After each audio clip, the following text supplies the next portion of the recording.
우리의 이슈가 뉴스를 바꿉니다. 세상을 깨우는 황보선의 출발 새 아침.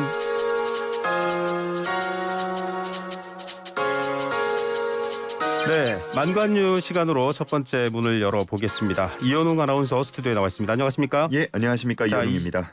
이 시간 가장 많은 관심을 받고 있는 뉴스들 잘 전해주고 계시는데 첫 번째 소식 알려주시죠. 예, 아무래도 좀 걱정이 많은 것 같습니다. 태풍 찬투 소식부터 한번 전해드리겠습니다. 네, 찬투가 지금 이미 발생해서 올라오고 있죠. 맞습니다. 현재 우리나라 쪽을 향하고 있는 모습이고요.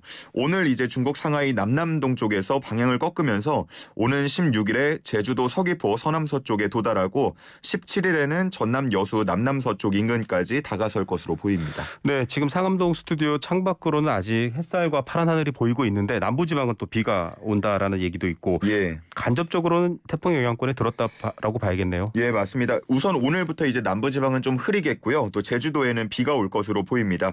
특히 이 제주도의 경우에는 순간적으로 시속 60km 이상의 강한 바람도 예상이 되고 있어서 비바람으로 인한 피해가 없도록 미리 주변을 좀 살필 필요가 있겠고요. 계속해서 오늘부터 시작이고 이제 내일 모레 좀 남부지방하고 제주도는 좀 각별히 주의할 필요가 있겠습니다. 네, 자 YTN 라디오에서는 뭐 실시간 기상 속보 또 재난 방송 열심히 잘 전해드리고 있으니까 좀 저희 YTN 들으시고 있으시면 좋을 것 같습니다. 이게 작지만 강한 태풍이다 이런 얘기도 있고요. 태풍의 눈이 선명해서 걱정이 많습니다. 맞습니다. 특히나 이제 9월 태풍 하면 2003년 9월에 찾아온 태풍 매미 기억하시는 분들 많으실 것 같습니다. 네. 정말 악몽이라고 부를 만큼 큰 피해를 남기고 갔는데 이 9월 태풍과 가을 태풍 더 걱정스러운 이유는 북태평양의 수온이 높아지면서 태풍의 위력이 커질 수 있기 때문입니다. 네. 현재 이 찬투의 경우에는 한때 매우 강한 태풍으로 불리다가 현재는 그보다는 세력이 조금 약해지긴 했지만 여전히 강한 수준을 유지하고 있습니다. 네, 알 수 없는 것들 중에 태풍의 경로도 하나인데 좀 운 좋게 우리나라 쪽으로 오지 않을 수 있을까 이런 기대하시는 분들도 있을 것 같은데 어떻습니까? 맞습니다. 이 찬투 같은 경우는 특히나 또 변동 가능성이 큰 태풍으로 평가를 받다 보니까 현재 여러 가지 가능성에 대한 전망이 나오고 있습니다. 내일이 되면 보다 정확한 진로라던가 강도를 알 수 있을 전망인데요. 기상청도 내일 추가 자료를 발표하겠다고 밝힌 상태입니다. 네, 뉴스와 당국의 발표 잘 들으시면서 또 미리 준비하셔서 피해 없도록 하셔야 될 것 같습니다. 다음 소식으로 넘어가 보겠습니다. 자, 다음 소식 뭔가요? 예, 두 번째는 지원금 대상자 조롱한 래퍼 노엘입니다. 지원금 대상자라면 거의 대부분의 국민들인데 그렇죠. 대부분의 국민들을 조롱한 셈인데 이분이 장재원 아들 장재원 의원 아들 아닌가요? 의원의 네. 아들이죠. 네네. 이 래퍼 노엘 같은 경우는 지난달 26일에 새 앨범을 발표했는데요. 네. 음원 사이트에 자신을 향한 공격성 댓글이 달렸어요. 그러자 이걸 캡처한 후에 재난지원금을 받으면 좋아서 공중제비를 도는 사람들이 인터넷에서는 센 척하네 라면서 SNS에 그 글과 사진을 올렸습니다. 네. 뭐 여기서 나온 이제 비속어가 원래는 있었는데 제가 임의로 좀 순화해서 말씀을 드렸습니다. 순화해서 얘기해 주시니까 사실 무슨 말인지 전혀 오히려 다 알아듣기가 어렵습니다. 자, 지원금을 받으면 공중제비를 돈다. 이게 좀 비화한 표현이네요. 예, 뭐 조롱하고 비하하는 그런 표현인데 지난 4월에는 또 자신을 비판하는 사람은 거의 대깨문이라면서 이 사람이 아니고 벌레다 뭐 이렇게 말해서 논란이 된 적도 있었죠. 네. 그렇다 보니까 뭐 연이어서 이런 좀 발언들에 좀 반응이 좋지 않은 상태인데 원색적이고 조롱 섞인 표현 이 나오다 보니까 악플러와 지원 대상자가 무슨 연관이 있길래 이렇게 쓴 거냐. 아버지도 세금으로 월급을 받고 있다. 뭐 이런 식의 좀 비판 댓글이 있었고요.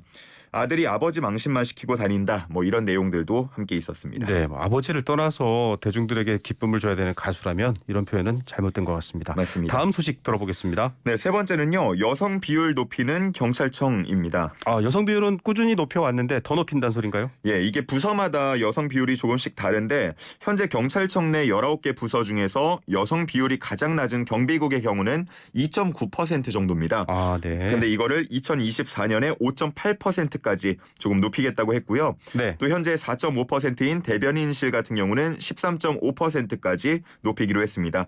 경찰청은 이런 내용을 담은 성평등 목표 종합 계획을 어제 발표했습니다. 네, 이 성평등을 위한 조직 개편의 성격이 강하네요. 예, 맞습니다.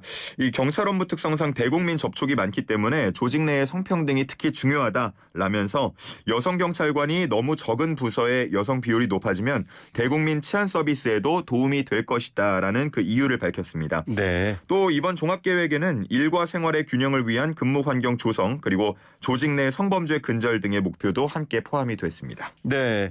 자, 특별히 여성 경찰관이 부족했던 부서에는 이 여성 경찰관 비율을 높여서 국민들에게 더 도움이 되게 하겠다라는 건데 사실 인터넷에서는 여러 가지 갑론을박도 있습니다. 특히 이 직군이나 직책 앞에 여자를 붙는 거는 좀 성평등에 위배되는 편이다 이런 지적들도 많이 하고 있기 때문에 네.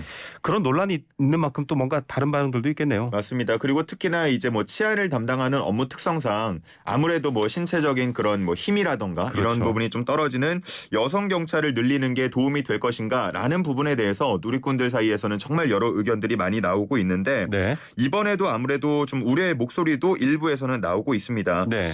뭐 경찰 업무 특성상 치안 유지가 가장 중요한데 네. 이를 위해서는 성별과 관계없이 동일한 채용 절차와 인사 등이 필요하다라는 주장들 나오고 있고요. 네. 뭐 경찰청 관계자 같은 경우는 이번 계획은 신규 채용과 관련된 게 아니라 인력 재배치 계획이다라고 또 밝힌 상태입니다. 예, 인력 재배치 좀 내용을 더 진지하게 들여다보고 기다려볼 필요도 있을 것 같습니다. 맞습니다. 자, 이런 가운데 또 여러 가지 논란이 있는 사건이 인터넷에서 화제가 됐네요. 예, 최근에 인터넷에 한 글이 올라왔는데 글쓴이 같은 경우는 몇 장의 사진과 함께 공원에 자신이 드라이브를 갔는데 구석에서 주차 연습을 하는 경찰들이 보였다면서 세금이 낭비되고 있다라는 비판의 글을 올렸습니다. 네. 이에 대한 갑론을박이 또 벌어졌는데요. 뭐 세금이 녹고 있다. 근무 중에 운전 연습이 웬 말이냐라는 비판의 의견도 나왔고요. 반대로 나중에 출동할 때를 대비해서 배우는 것 아니냐. 여경이 하니까 별게 다 논란이 된다. 뭐 이런 의견들도 함께 나왔습니다. 예, 참 논란에 논란이 꼬리를 물을 수 있으니 또 이런 시기에는 좀 지켜볼 필요가 있다 이런 생각도 듭니다. 예. 자, 마지막 만관유 들려주시죠. 예, 마지막은 지하철 파업 마지막 본교 수업입니다. 네. 내일로 예고된 파업인데 오늘 이제 마지막 본교 수업이네요. 그러면 맞습니다. 6차 본교 수업이 이제 오늘 열리는데요. 그동안 5차 동안 노사 양측의 입장이 좀처럼 좁혀지지 않아서 오늘도 과연 합의에 이를 수 있을 것이냐 이런 좀 걱정 어린 시선이 많습니다. 네. 만약에 이제 오늘 합의에 이르지 못하게 된다면 네. 내일 지하철 파업으로 이어질 전망입니다. 출근 대란도 걱정이 됩니다. 지속된 적자를 끌어내기 위해서 사측이 인력 10% 감축 또 임금 동결을 제시했고 노조는 이에 반대하면서 지금 여러 가지 정부의 지원이나 피해 손실에 대한 지원이 필요하다 이렇게 요구하고 있는데 해결점이 서로 안 맞고 있는 건가요? 예, 어떻습니까? 워낙 이게 좀 차이가 크다 보니까 지금 그 합의점, 접점을 좀 찾기가 어려운 상황입니다. 네. 파업이 만약에 진행이 되면은 승무원 같은 경우는 첫 차부터 그리고 다른 부서는 오전 9시부터 파업에 돌입하게 되는데요. 네. 다만 이제 지하철은 이제 필수 공익 사업장이기 때문에 네. 법적으로 완전히 멈추는 건 불가하고요. 출근 시간대에는 정상 운행이 되지만 나머지 시간대에는 평소 대비 한 20-30% 정도 줄어든 운행이 이뤄질 것으로 보입니다. 네, 뭐 청취자 여러분들께서는 또 미리 준비와 대비를 하셔야 될 것 같긴 한데 이렇게 줄어들면 또 버스로도 몰릴 거고 태풍 소식도 있기 때문에 좀 걱정이 많습니다. 맞습니다. 뭐 그리고 불편한 걸 넘어서서 또 밀집도가 높아지면 코로나에 대한 걱정도 커지지 않습니까? 그렇죠. 예, 그렇다 보니까 이 파업이 좀 진행이 안 되길 바라는 마음도 큰데 그러려면 일단 우선 본교섭에서 합의가 좀 진행이 돼야겠습니다. 네, 양측 모두 또 국민들까지 수긍할 수 있는 합의점 나오길 기대하겠습니다. 오늘 많은 관심을 갖고 있는 뉴스 이현홍 아나운서 감사합니다. 네, 감사합니다.